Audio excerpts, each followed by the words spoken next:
ఇందిరమ్మ 107వ జయంతి. ఇందిరమ్మ అంటే ప్రపంచ దేశాలకు ఒక ఉక్కు మహిళ. కాంగ్రెస్ పార్టీ అధ్యక్షురాలుగా, ఈ దేశ ప్రధానమంత్రిగా వారు చివరి శ్వాస వదిలినప్పుడు తెలంగాణ ప్రాంతం మెదక్ పార్లమెంటు నియోజకవర్గానికి ప్రాతినిధ్యం వహిస్తూ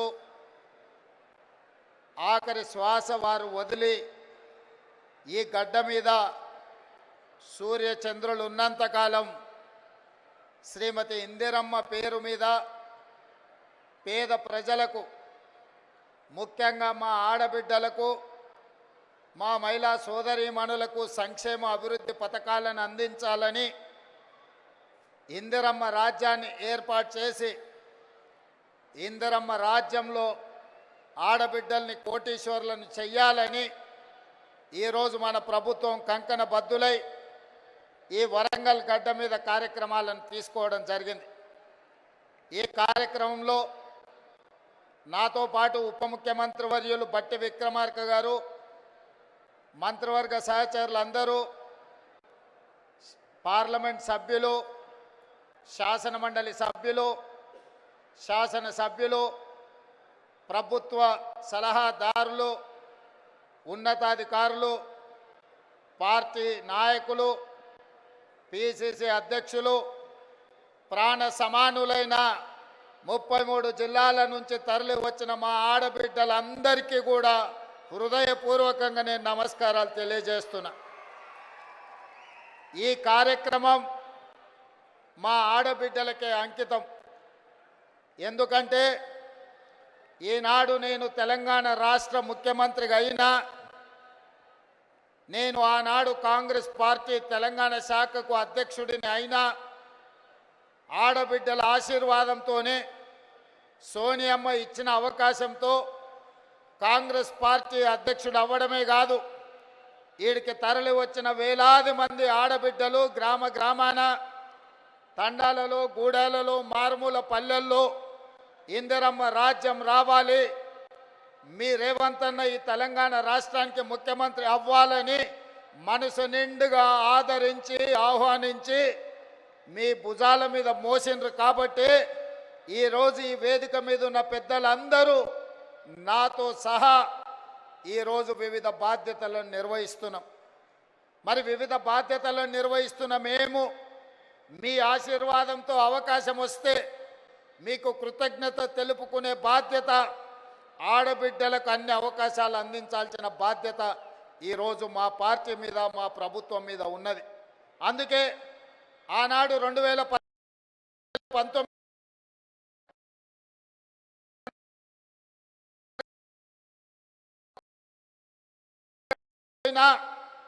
5 సంవత్సరాలు మౌనంగా ఉన్న ఆడబిడ్డలు ఆ తర్వాత ఇచ్చిన తీర్పుతో మొదటి మంత్రివర్గంలోనే మీ అభిమాన నాయకురాలు శ్రీమతి కొండా సురేఖ గారు, మా సోదరీమణి సీతక్కను ఈరోజు మంత్రివర్గంలో ఈ ఆడబిడ్డలను మంత్రివర్గంలో ప్రముఖ స్థానం ఇచ్చి ఈనాటి ఈ సభా నాయకత్వాన్ని కూడా ఆ ఆడబిడ్డల చేతుల్లోనే పెట్టడం జరిగింది. ఇదే కాదు, వరంగల్ పార్లమెంటు నుంచి కూడా డాక్టర్ కడియం కావ్యను ఈరోజు పార్లమెంటు సభ్యురాలుగా ఈ తెలంగాణ రాష్ట్రం నుంచి పార్లమెంటులో గలం విప్పుతుందంటే ఒక ఆడబిడ్డ ఈరోజు వరంగల్ ప్రాంతం నుంచి పార్లమెంటుకు ప్రాతినిధ్యం వహిస్తుంది. అదే కాదు, పాలకుర్తిలో మీకు తెలుసు, ఒక రాక్షసుడు అక్కడ రాజ్యమేలుతుంటే మీ సోదరిమణి యశస్విని రెడ్డి ఆ రాక్షసుని ఆయన పెద్ద రాజకీయ కొండ కదా, ఆ కొండను ఎట్లా ఢీకొంటామని పాత్రికేయ మిత్రులు అడిగితే, కొండైనా దెబ్బ కొడితే పగులుతుందని చెప్పి ఆ కొండను బద్దలు కొట్టి పాలకుర్తి గడ్డ మీద కాంగ్రెస్ పార్టీ జెండాను ఎగరేసింది కూడా ఈరోజు ఆడబిడ్డనే అన్న సంగతి నేను ఈ సందర్భంగా చెప్పదలుచుకున్నా. ఇవాళ మన తెలంగాణ రాష్ట్ర ప్రభుత్వానికి చీఫ్ సెక్రటరీగా ఆడబిడ్డనే ఉన్నది. ఈరోజు మహిళా అధికారులు చిత్ర రామచంద్ర మన రామచంద్ర అనిత రామచంద్రన్ గారు కానీ, దివ్య గారు కానీ, ఈరోజు సృజన గారు కానీ, వరంగల్ అదేవిధంగా హనుమకొండ కలెక్టర్లుగా ఈరోజు ఆడబిడ్డలే అధికారంలో ఉన్నారు. ఇవాళ ఈ వరంగల్ కార్పొరేషన్కి మేయర్గా కూడా ఆడబిడ్డనే ఉన్నది. ఇలా చెప్పుకుంటూ వెళ్తే ఈరోజు ఇందిరమ్మ జయంతి సందర్భంగా ఈ వేదిక మొత్తం వేదిక మీదనే కాదు, వేదిక ముందు కూడా వేలాది మంది ఆడబిడ్డలే ఇది ఆడబిడ్డల రాజ్యం అని ధైర్యంగా చెప్పుకునే అవకాశం ఈ ప్రభుత్వం మాది, మా అధికారం నడుస్తుంది అని ఆడబిడ్డలు గుండె ధైర్యంతో మాట్లాడే అవకాశం ఇవాళ ఇక్కడికి వచ్చింది. ఉదయం ఈరోజు నేను స్వయం సహాయక సంఘాలకు సంబంధించిన ఆడబిడ్డల స్టాల్స్ నేను చూస్తే పెద్ద పెద్ద పారిశ్రామికవేత్తల కంటే, ఒకప్పుడు పారిశ్రామికవేత్తలు అంటే టాటాలు, బిర్లాలు, ఆ తర్వాత అదానీ, అంబానీలో గురించి విన్నాం. కానీ ఈనాడు మన కళ్ళ ముందు ఆ స్టాల్స్ చూసినప్పుడు ఇవాళ మా ఉప ముఖ్యమంత్రి బట్టి విక్రమార్క గారు సోలార్ పవర్ ప్రాజెక్టులు ఇవ్వాలని, 1 కోటి మంది మహిళల్ని కోటీశ్వరులను చెయ్యాలన్న ఆలోచన చెబుతుంటే టాటా, బిర్లాలనే కాదు అదానీ, అంబానీలను తలదన్నే వ్యాపారవేత్తలుగా మా ఆడబిడ్డల్ని ఇందిరమ్మ రాజ్యంలో తయారు చేసి కార్పొరేట్ కంపెనీలకు సవాలు విసిరి ఈరోజు సౌర విద్యుత్ ప్రాజెక్టులు ఆడబిడ్డలకు ఇవ్వడానికి ఇవాళ మన ప్రభుత్వం నిర్ణయం తీసుకున్నది. నేను అడుగుతున్న 10 సంవత్సరాలు అధికారంలో ఉన్న వాళ్ళను, నిన్న మొన్న టీవీలలో చూస్తున్న మా నాయని రాజేందర్ రెడ్డితో ఒక ఆయన వాదిస్తున్నాడు, మేం చేసిందేదో మీరు వచ్చి టెంకాయ కొడుతురని. నేను ఆ పెద్ద మనిషికి చెప్పదలుచుకున్నా, కాళోజీ కళాక్షేత్రం కట్టడానికి 10 సంవత్సరాలైనా పూర్తి చేయడానికి మీకు చేతులు రాలేదు అని అంటే ఈరోజు మీ బుద్ధి ఏందో, మీ ఉద్దేశం ఏందో ఇవాళ స్పష్టంగా అర్థమైంది. మీ చేతగాని తనం వల్ల మీరు దద్దమ్మలు కాబట్టే కాళోజీ కళాక్షేత్రాన్ని మీరు పూర్తి చేయలేదు కాబట్టే కాళోజీ కళాక్షేత్రాన్ని పూర్తి చెయ్యాలి అని నాయని రాజేందర్ రెడ్డి 50 సార్లు హైదరాబాద్కు వచ్చి సచివాలయంలో కూర్చొని ఇన్ఛార్జ్ మంత్రి శ్రీనివాస్ రెడ్డి గారితో చర్చించి ఈరోజు బట్టి విక్రమార్క గారితో 45 కోట్ల రూపాయలు ఒక్కటే విడతలో విడుదల చేయించి ఈరోజు కాళోజీ కళాక్షేత్రాన్ని మనం పూర్తి చేసుకోవడం జరిగింది. ఇవాళ నేను గుర్తు చేసుకోదలుచుకున్నా, తెలంగాణ పోరాటానికి, తెలంగాణ పౌరుషానికి దాన్ని భావవ్యాప్తి చేయడానికి కాళోజీ ఎంతో కృషి చేసిండు.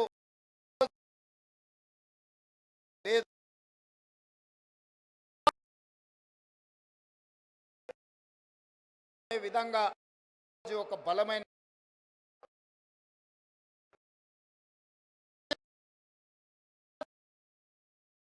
ప్రభుత్వం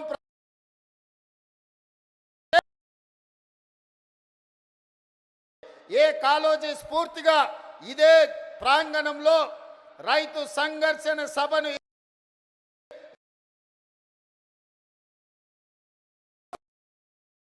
కాంగ్రెస్ పార్టీ స్థితిగతులు మారినాయి. అందుకే ఈ కాళోజీ గడ్డ మీద నుంచి, ఈ ఓరుగల్లు పోరాటం నుంచి ఈనాడు తెలంగాణ రాష్ట్రంలో ప్రభుత్వం ఏర్పాటు చేసినాం. మరి అలాంటి గడ్డ మీద కాళోజీ కళాక్షేత్రం వాయిదాలు పడుతూ ఉంటే చూస్తూ ఊరుకుందామా?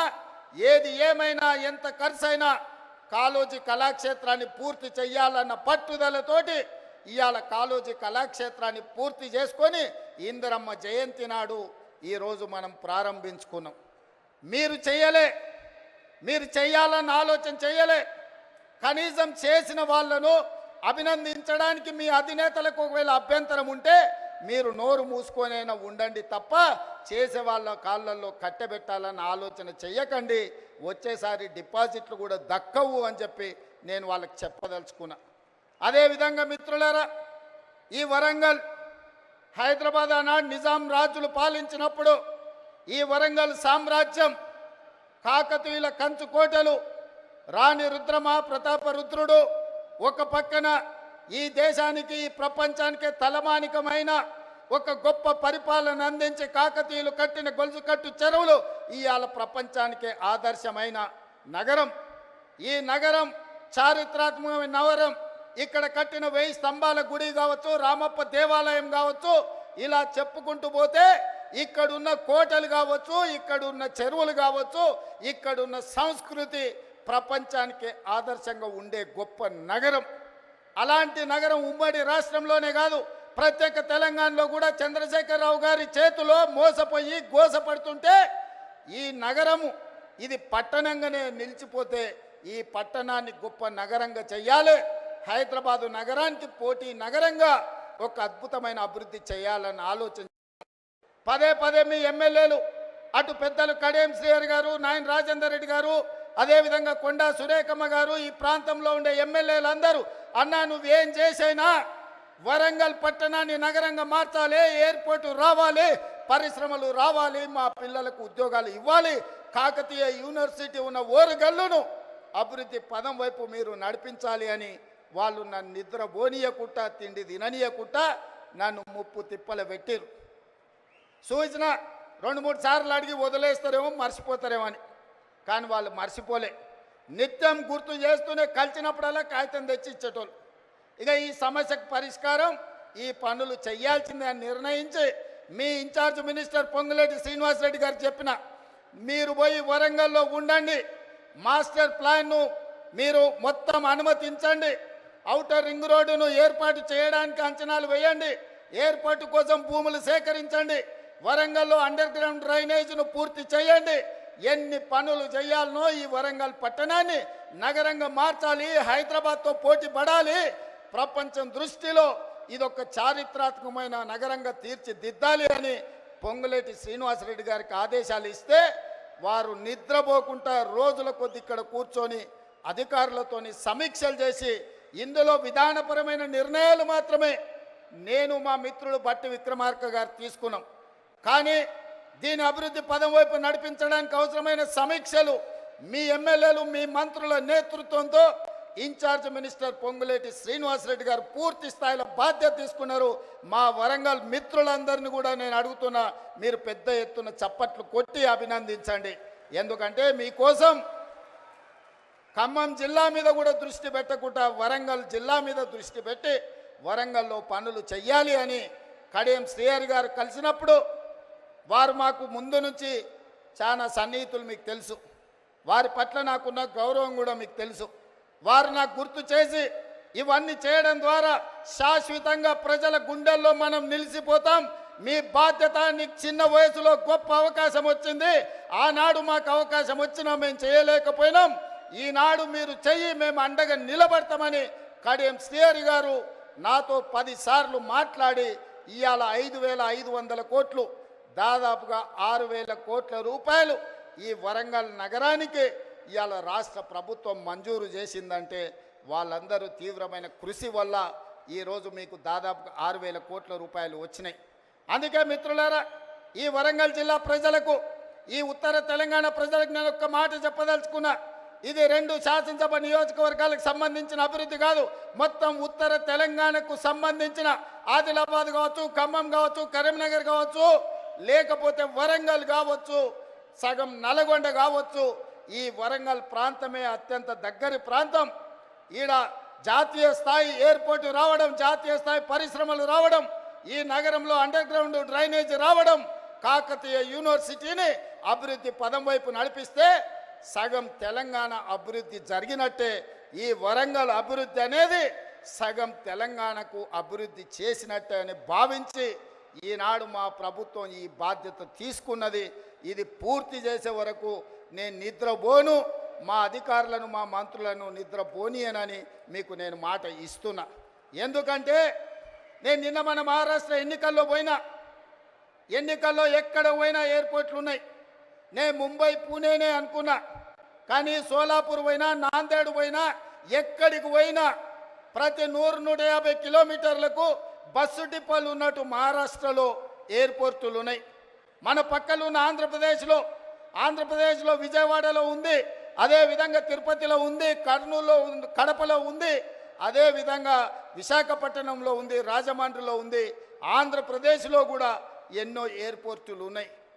ఈ రకంగా ఏ రాష్ట్రం తీసుకున్నా 5, 6, 10 ఎయిర్పోర్టులు ఉంటే తెలంగాణ రాష్ట్రంలో ఒకే ఒక్క ఎయిర్పోర్టు, అది హైదరాబాదు నగరంలో ఉంది. అందుకే నేను అడుగుతున్నా ఈ వేదిక మీద నుంచి కేంద్ర ప్రభుత్వాన్ని ఇక్కడికి వచ్చిన మా తెలంగాణ ప్రజల్ని, మనకెందుకు ఉండకూడదు? హైదరాబాదే కాదు, వరంగల్లో, కొత్తగూడెంలో, అదేవిధంగా రామగుండంలో, ఆదిలాబాద్లో మనం కూడా 4 ఎయిర్పోర్ట్లు కట్టుకొని ప్రపంచంతో పోటీ పడి పెట్టుబడులు తెచ్చి పరిశ్రమలను ముందుకు తీసుకెళ్ళి ఈ తెలంగాణను అభివృద్ధి పదం వైపు నడిపించే బాధ్యత ఇందిరమ్మ రాజ్యంలో ప్రజా ప్రభుత్వం తీసుకుంటుందని చెప్పి నేను ఈ సందర్భంగా చెప్పదలుచుకున్నా. ఎవరైనా ఈ అభివృద్ధిలో కాళ్ళలో కట్టెబెట్టాలి, మేము చేయలేదు కాబట్టి వీళ్ళు కూడా చెయ్యొద్దు అని కుట్రలు కుతంత్రాలు చేస్తే వాళ్ళు ఊచలు లెక్క పెట్టాల్సి వస్తుందని చెప్పి నేను ఈ వేదిక మీద నుంచి స్పష్టంగా చెప్పదలుచుకున్నా.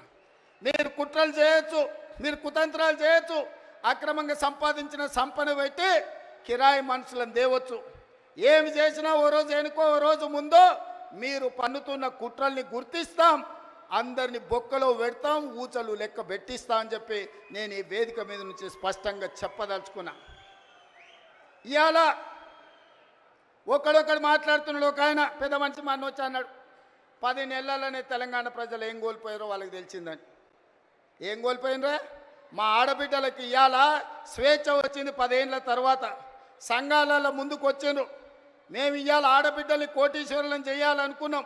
దాదాపుగా ఈ సంవత్సరంలో 34,000 కోట్ల రూపాయలు సంఘాలకు సహకారం అందించాలని ఇవాళ మేము అనుకున్నాం. ఆడబిడ్డలకు అదాని అంబానీలకే పరిమితమైన సోలార్ పవర్ ప్రాజెక్టులు ఇవాళ మా ఆడబిడ్డలకు మహిళా సంఘాలకు ఇచ్చి వాళ్ళని పారిశ్రామికవేత్తలను చేసి కోటీశ్వరులను చేయాలనుకున్నాం. ఇవాళ ఇదే కాదు, మా ఆడబిడ్డల అమ్మగారింటికి పోవాలన్నా, దైవ దర్శనానికి పోవాలన్నా ఇంటి ఆయనని అడిగితే దసరాకి అడిగితే దీపావళి అనేటోడు, దీపావళికి అడిగితే సంక్రాంతి అనేటోడు, సంక్రాంతికి అంటే ఉగాది అనేటోడు, ఉగాదికి అడిగితే ఈ సంవత్సరం ఎందుకులే అనేటోడు. కానీ ఇవాళ ఈడ వేలాది మంది మా ఆడబిడ్డలు వచ్చారు. అక్క ఎవరైనా బస్సు ఎక్కితే ఒక్క పైస ఎవరైనా అడుగుతుర్రా? ఇవాళ ఈ తెలంగాణ రాష్ట్రంలో 1,10,00,000 మంది ఆడబిడ్డలు 3,700 కోట్ల రూపాయలు 11 నెలల మా పొన్నం ప్రభాకర్ గారి మంత్రివర్గంలో ఆడబిడ్డలకు ఉచిత బస్సు ప్రయాణానికి ఖర్చు పెట్టి ఈరోజు మా ఆడబిడ్డలు స్వేచ్ఛగా ఇంటైన పనికి వచ్చే లోపల అమ్మగారింటికి పోయి అమ్మని చూసి వెనక్కి వచ్చేటంత వెసులుబాటు ఈరోజు మన ప్రభుత్వంలో వచ్చింది. ఇవాళ అట్లా అదే కాదు, రూపాయి కూడబెడితే మోడీ వచ్చి ఎత్తుకపోతున్నాడు. 12 నూరులు సిలిండర్ అయింది. ఆయనలో సోనియమ్మ ఆడబిడ్డల కట్టెల పొయ్యి కష్టాలు, కన్నీళ్ళ పొగతో ఊపిరితిత్తుల్లో పోయి క్యాన్సర్ వచ్చి చచ్చిపోతుంటే ఆడబిడ్డలకు సిలిండర్ గ్యాస్ పోయి ఇచ్చి 400 రూపాయలకే సోనియమ్మ సిలిండర్ ఇచ్చింది. మోడీ వచ్చి 1200 చేసిండు. మరి ఆడబిడ్డల కష్టాలు చూసి ఇవాళ ఆడబిడ్డలకు 500 రూపాయలకే ఉత్తమ్ కుమార్ రెడ్డి గారి మంత్రివర్గంలో ఆడబిడ్డలకు 500 రూపాయలకి ఇవాళ మనం సిలిండర్ ఇస్తున్నాం. ఈ దేశంలో ఎక్కడైనా 500 రూపాయలకు బీజేపీ ప్రభుత్వం సిలిండర్ ఇస్తుందా? ఒక్కసారి ఆలోచన చేయండి అని నేను అడుగుతున్నా. ఇదే కాదు, నేను కానీ బట్టి గారు కానీ పాదయాత్ర చేసేటప్పుడు చాలామంది పేదలు వచ్చి మీరు వ్యవసాయానికి 24 గంటల ఉచిత విద్యుత్ ఇస్తున్నారు, బాగానే ఉంది, కానీ మాకు భూమి లేదు, మేము ఇంట్లో ఫ్యాన్ వేసుకున్నా, ఫ్రిడ్జ్ పెట్టుకున్నా, టీవీ చూసినా మా కరెంటు బిల్లు పేలిపోతుంది, 2,000 కట్టాల్సి వస్తుందని మా దృష్టికి తెచ్చారు. అందుకే ఆలోచన చేసినాం, సోనియమ్మ అనుమతి తీసుకున్నాం. మల్లికార్జున ఖర్గే గారి ఆదేశాలతోని ఇవాళ ప్రతి పేదవాడి ఇంట్లో 200 యూనిట్లు ఉచితంగా, 50 లక్షల కుటుంబాలకు 200 యూనిట్లు ఉచితంగా కరెంట్ ఇస్తున్న ప్రభుత్వం ఈ దేశంలోనే తెలంగాణ రాష్ట్రంలో ఉందన్న సంగతి ఇవాళ నేను చెప్పదలుచుకున్న. ఆ పైసలు కూడా మా ఆడబిడ్డలకు మిగులుతున్నాయి. మా అక్కలందరికీ తెలుసు, ఇంటాయన చేతిలో నగదు ఉంటే బెల్ట్ షాప్ పోతాయి, మా ఆడబిడ్డల దగ్గర నగదు ఉంటే పిల్లలు బడిపోతారు. అవునా అక్క? ముందలంతా మా వాళ్ళు కూర్చున్నారా, వెనకాల అక్కలను అడగకుండా మీరంతా అడ్డం కూర్చుంటే ఎట్లనే? ఇవాళ నగదు ఇంటాయన చేతులుంటే ఊర్లో మంచినీళ్ళు దొరికినా దొరకకపోయినా కేసీఆర్ తెలిసిన బెల్ట్ షాప్ దగ్గర పోతుంది ఆ నగదు. కానీ మన ప్రభుత్వంలో కరెంటు బిల్లులతో మిగిలిన నగదు, అదేవిధంగా సిలిండర్లు మిగిలిన నగదు, ఈరోజు సంఘాలకు నగదు జీరో వడ్డీతో ఇచ్చిన నగదు మా ఆడబిడ్డల దగ్గర ఉంటే మా ఆడబిడ్డల నగదుతోని తమ బిడ్డల్ని బడికి పంపించి ప్రయోజకుల్ని చేస్తుండ్రు. ఇవాళ వాళ్ళ చేతిలో వెసులుబాటు ఉండాలి, ఆడబిడ్డ చేతిలో పెత్తనం ఉండాలి అని ఇవాళ మేము కోరుకుంటున్నాం. కేసీఆర్ ఏమో ఆడబిడ్డలకు పెత్తనం వస్తే తాగుబోతోళ్ళు ఉండరు, తాగుబోతోళ్ళు లేకపోతే ఆయన సంఘాన్ని కోల్పోతా అని ఆయన అనుకుంటున్నాడు. ఎందుకంటే ఈ రాష్ట్రంలో తాగుబోతుల సంఘానికి ఏకగ్రీవ అధ్యక్షుడు ఎవడని ఉన్నాడా అంటే ఆయన కేసీఆర్. ఈ వేదిక మీద నిఖత్ జరీన్ ఉన్నది, ఆ అమ్మాయి బాక్సింగ్కు ఛాంపియన్. ఈషా సింగ్ ఉన్నది, ఆ అమ్మాయి స్పోర్ట్స్కు ఛాంపియన్. అదేవిధంగా దీప్తి అని వరంగల్ నుంచి పారామెడికల్లో కాంస్య పథకం తెస్తే ఈరోజు ప్రభుత్వ ఉద్యోగం ఇచ్చినాం. వాళ్ళందరూ క్రీడలకు, సానియా మిర్జా టెన్నిస్కు బ్రాండ్ అంబాసిడర్. ఇట్లా చెప్పుకుంటూ పోతే ఒక్కొక్కరు ఒక బ్రాండ్కు అంబాసిడర్లు. కానీ మన కేసీఆర్ దేనికి బ్రాండ్కి అంబాసిడర్ అయ్యా? ఫుల్కో హాఫ్కో బ్రాండ్ అంబాసిడర్ ఆయన. అందుకే ఈ రాష్ట్రాన్ని మొత్తం ఒక తాగుబోతుల సమూహంగా మార్చి ఊర్లూరులో బెల్ట్ షాపులు తెచ్చి మందులని మనుషుల్ని మందులో మత్తులో ముంచి ఆలోచన చెయ్యకుండా చేసి అధికారంలో కూర్చోవాలి అనుకున్నాడు.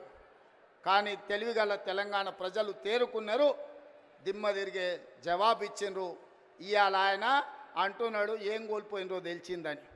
ఏం కోల్పోలేదు కేసీఆర్ గారు, మీరు ఆ ఫామ్ హౌస్లోనే ఉండండి, కావాలంటే వైన్ షాప్ ఆయనకు చెప్తా, కావాల్సినప్పుడల్లా సీసాలు నీకు అందిస్తూనే ఉంటాడు. ఆ బిల్లు కూడా నువ్వు కట్టకు, మా వాళ్ళు కడతారు, మా పిల్లలు కడతారు.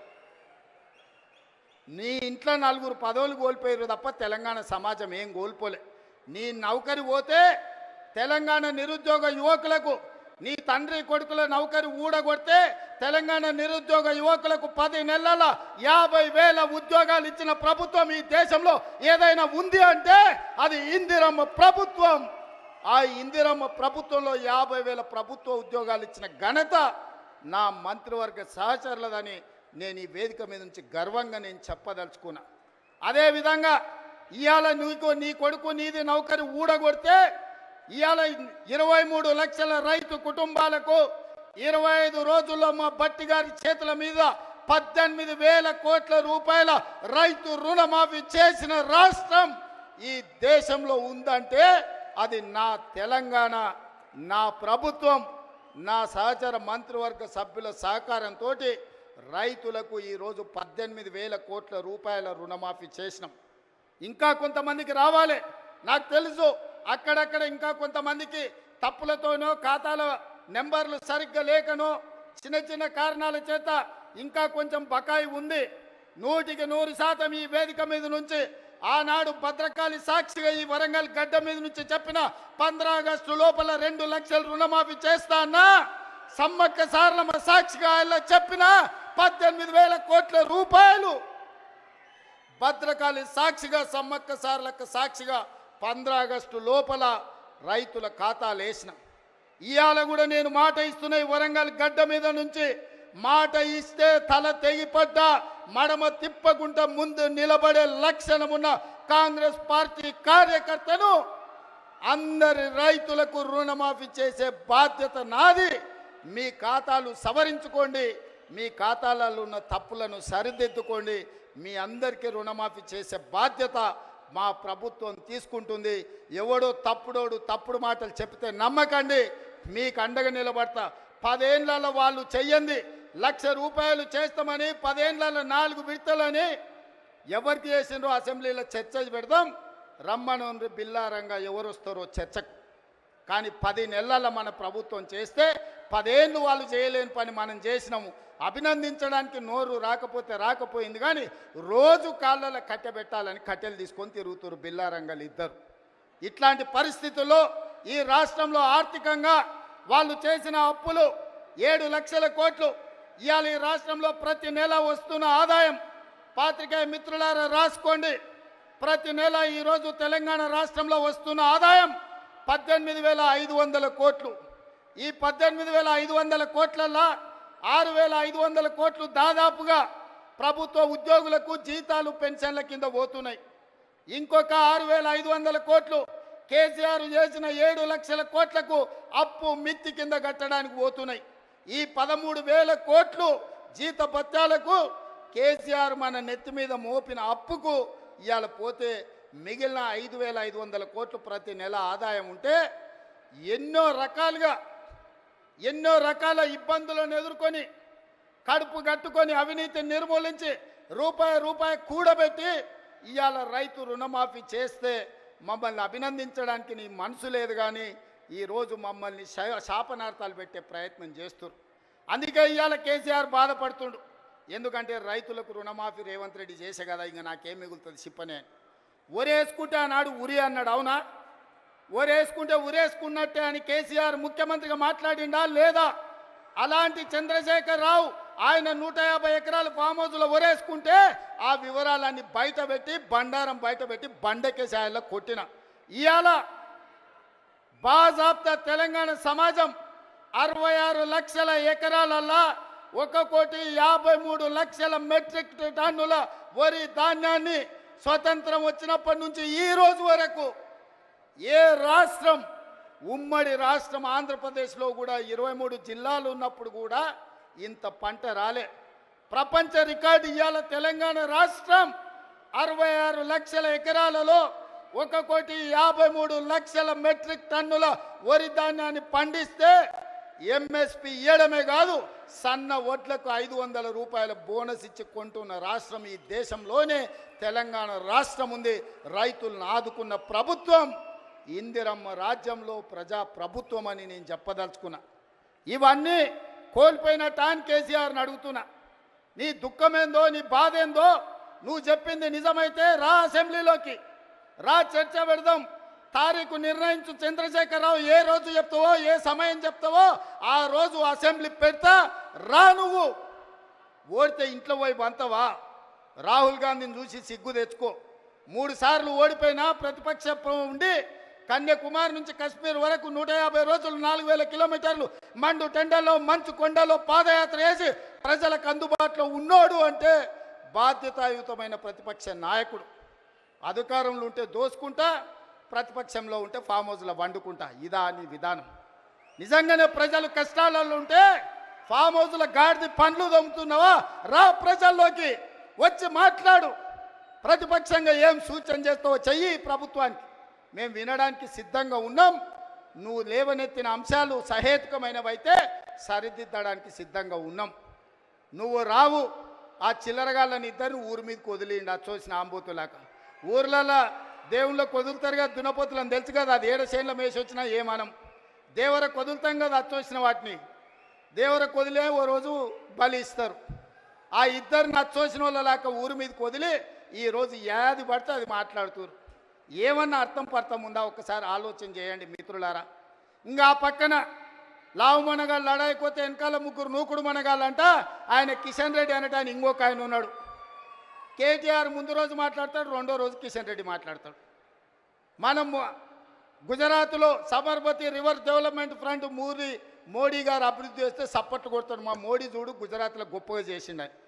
కానీ అదే Musi river development front Hyderabad నగరంలో ప్రపంచానికి ఆదర్శంగా ఉండేట్టుగా మనం చేద్దామంటే వద్దు, నేను అడ్డం పడుకుంటా అంటాడు. నేనన్నా నువ్వు మోడీ గులాంవా, గుజరాత్ గులాంవా, ఎందుకు అడ్డం పడుతున్నావని. సిగ్గు లేకుండా నేను మోడీ గులాంని అంటుండు. ఆయన నన్ను అంటుండు సోనియమ్మకు నువ్వు గులాంవా అని. నేను ఒక్క మాట ఈ వేదిక మీద నుంచి స్పష్టంగా చెప్పదలుచుకున్నా. 60 ఏళ్ళ ఆకాంక్ష, 1200 మంది బిడ్డల ఆత్మ బలిదానాలు జరిగిన తెలంగాణ రాష్ట్రం రాకపోతే కన్న తల్లిగా గొప్ప మనసుతో ఆంధ్రప్రదేశ్లో పార్టీ చచ్చిపోయినా ఈ తెలంగాణ రాష్ట్రాన్ని ఇచ్చిన సోనియమ్మ మా అమ్మ, సోనియమ్మ మా అమ్మ, మా 4 కోట్ల తెలంగాణ బిడ్డలకు కన్న తల్లి. ఆమెకు ఊడిగం కాదు, ఆమె కాళ్ళు గడిగి ఆ నీళ్లు నెత్తి మీద చల్లుకున్నా అది తక్కువనే అవుతుంది. కిషన్ రెడ్డి, ఇప్పటికైనా నీ పాపాలు కడుక్కోవడానికి రా. సోనియమ్మ కాళ్ళు గడిగి మన ఇద్దరం నెత్తి మీద చల్లుకుంటే మోడీకి ఊడిగం చేసినందుకు కొంతైనా నీకు ప్రక్షాళన జరుగుద్ది అంటున్నా. పార్లమెంటులో నిటారుగా నిలబడి ఈ దేశ ప్రధానమంత్రి నరేంద్ర మోడీ తెలంగాణ రాష్ట్రాన్ని సోనియమ్మ పార్లమెంటు తలుపులు బంద్ చేసి దుర్మార్గమైన పని చేసి తల్లిని చంపి పిల్లని బతికించింది. తెలంగాణ రాష్ట్ర ఏర్పాటునే అపహాస్యం చేసిన నరేంద్ర మోడీ తెలంగాణ ద్రోహి.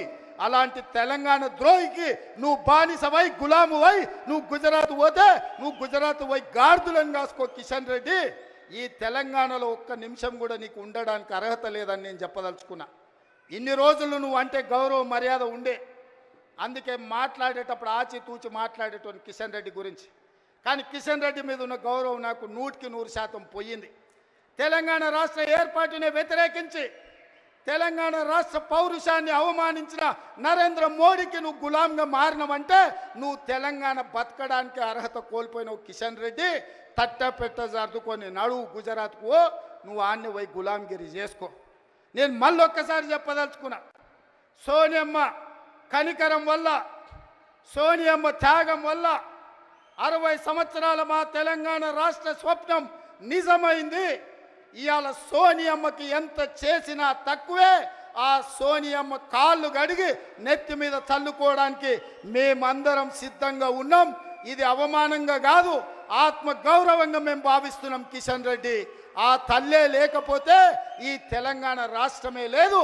ఈ తెలంగాణ రాష్ట్రంలో ఆత్మ గౌరవంతో ఇంత వేలాది మంది మనం సభ జరుపుకునేటోళ్ళం కాదు. కిషన్ రెడ్డి, ఇప్పటికైనా తెలుసుకో, ఉద్యోగం మోడీ ఇచ్చిండు అనుకుంటున్నామేం. నీకు ఉద్యోగం ఇచ్చింది సికింద్రాబాద్ ప్రజలు. నీ ప్రజలకు కృతజ్ఞతగా ఉండు, నీ ప్రాంతానికి కృతజ్ఞతగా ఉండు. నీ ప్రాంత ఆత్మగౌరవాన్ని కాపాడలేనోడు ఇవాళ కాలేజీ ఉండుంటే ఈ కిషన్ రెడ్డిని, కేసీఆర్ను పొలిమేరలు దారి వరకు ధర్మమని చెప్పుండేవాడు. మనవాడే ద్రోహం చేస్తే పాతరేయండి, పక్కవాడు వస్తే పొలిమేరలు దాటించండి అని. ఇవాళ మిమ్మల్ని పాతరేసినా కూడా తప్పు లేదు కాలేజీ స్ఫూర్తిగా. చివరగా జయశంకర్ గారు 10 ఏళ్ళు కేసీఆర్కు సిద్ధాంతకర్తగా జయశంకర్ సార్ పేరు చెప్పుకున్నాడు. చివరికి ఆయన సొంత ఊరు అక్కంపేటను కూడా రెవెన్యూ విలేజ్గా చేయలే. మెయిన్ ఇందిరమ్మ రాజ్యం ప్రజాప్రభుత్వం ఏర్పడ్డాక జీవో ఇచ్చి జయశంకర్ గారి ఊరిని రెవెన్యూ విలేజ్గా మార్చి జయశంకర్ గారి ఆత్మగౌరవాన్ని నిలబెట్టడానికి ప్రయత్నం చేసింది మా ప్రభుత్వం. ఇదా తెలంగాణ కోల్పోయింది? చంద్రశేఖర్ రావు, నేను నిన్ను అడుగుతున్నా, ఆడబిడ్డలకు ఉచిత బస్సు ఇస్తే తెలంగాణ కోల్పోయిందా? ఆర్టీసీ డ్రైవర్లతో ఇందిరా పార్క్ దగ్గర ధర్నా చేపిస్తావా? నీ కొడుకు ఆవారగాన్ని ఆడికి పంపించి వాడు కాకింగ్ చేసుకుంటాడు. వాడు డ్రామారావా రామారావా నాకు అర్థం కాలే. కాకింగ్ చేసుకొని ఆటోలో తిరుగుతా ఆయన ఆటో రాముడు అయిపోతాడంట. కొంచెమన్నా సిగ్గుండాలనే. తెలంగాణ సమాజం ఏమనుకుంటుందని ఇంత సిగ్గుసేరం తప్పిపోతారా 10 నెలలకే? ఇట్లాంటి నేను ఎవరిని చూడలే. ఇవాళ అందుకే ఈ వేదిక మీద నుంచి మీరిచ్చిన ప్రభుత్వం, ప్రజాప్రభుత్వం, ఇందిరమ్మ రాజ్యంలో పేదల సంక్షేమం కోసం పనిచేస్తున్నాం. ఏ గడ్డ మీద నుంచి పోరాటం మొదలుపెట్టినామో అదే గడ్డ మీద సంవత్సరం పూర్తి చేసుకున్న సందర్భంగా ఈ వరంగల్ పట్టణాన్ని నగరంగా మార్చి హైదరాబాద్తో పోటీ పడే విధంగా అభివృద్ధి చేయాలన్న ఆలోచనతోటి ఇవాళ మీకు నిధులను ఇవ్వడమే కాదు, మీ గడ్డ మీదనే మొట్టమొదటి ఉత్సవం జరుపుకున్నాం. ఈ ఉత్సవానికి వచ్చిన వాళ్ళే కాదు, తెలంగాణ నలుమూలలు ఉన్నోళ్ళందరినీ కూడా ఆశీర్వదించండి. ఇంకా 4 సంవత్సరాలు కడుపు కట్టుకొని రోజుకు 18 గంటలు, ఒక్కరోజు 1 గంట 1 నిమిషం కూడా సెలవు తీసుకోకుండా మీకోసం పనిచేస్తా. ఆఖరి శ్వాస వరకు, చివరి రక్త పొట్టు వరకు ఈ 4 కోట్ల తెలంగాణ బిడ్డల కోసమే నేను అంకితమై కేసీఆర్ అనే మొక్కను మళ్ళీ మొలవని అని తెలంగాణ రాష్ట్రంలో రాసి పెట్టుకోండి. చెప్పిన నాడు ఓడిస్తాని, ఓడించిన పార్లమెంటులో గుండు 0 అని చెప్పిన గుండు 0 తెచ్చిన.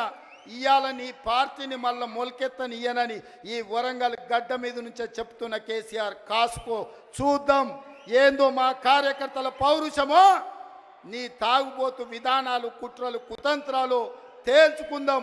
నువ్వు అనుకుంటున్నావేమో మౌనంగా ఫామ్ హౌస్లో వండుకుంటే నీ సంగతి నాకు తెలియదని. నీ ముందు తెలుసు, నీ వెనక తెలుసు, నీ ఉపాయం తెలుసు, నీ ఉబలాటం తెలుసు. అన్నిటికీ కుక్క కాటుకు చెప్పు దెబ్బ అనే మందు నా దగ్గర సిద్ధంగా ఉంది. తప్పకుండా నీకు పెడతా. రా అసెంబ్లీకి. మళ్ళొక్కసారి చెప్తున్నా, రాబోయే స్వామి అసెంబ్లీకి రా. చూస్తుందా ఎవడో ఇస్తే రాలే కుర్చీలకు. తొక్కుకుంటూ వచ్చిన కుర్చీలో నిన్ను తొక్కుకుంటూ వచ్చిన గుర్తు పెట్టుకో. రా అసెంబ్లీకి, మాట్లాడదాం, తేలుద్దాం. సిద్ధంగా ఉన్నా తారీఖు పెట్టు, సమయం పెట్టు, వచ్చి చెప్తా బిడ్డ నీ సంగతి. ధన్యవాదాలు సోదరులారా.